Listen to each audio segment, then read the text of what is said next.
غیر عالم کو تبلیغ کی اجازت نہیں ہے. لفظ بلفظ منتقل کر دینا، امانت کی طرح آگے بتا دینا، یا کتاب دیکھ کے پڑھ کے سنا دینا، یہ عام آدمی کے لیے درست ہے، ورنہ تشریحات کی اس کو اجازت نہیں ہے.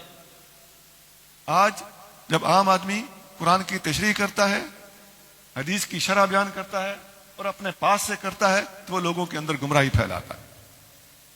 مستمع، صرف سننے والا بندہ، اس بندے کو شرح کی اجازت نہیں ہے.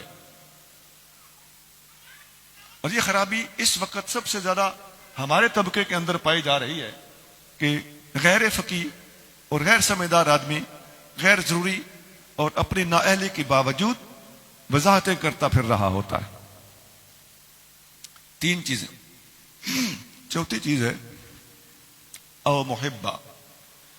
یہ تینوں نہ بن سکے تو کم از کم ان کا حبدار بن جا، ان سے محبت کرنے والا بن جا.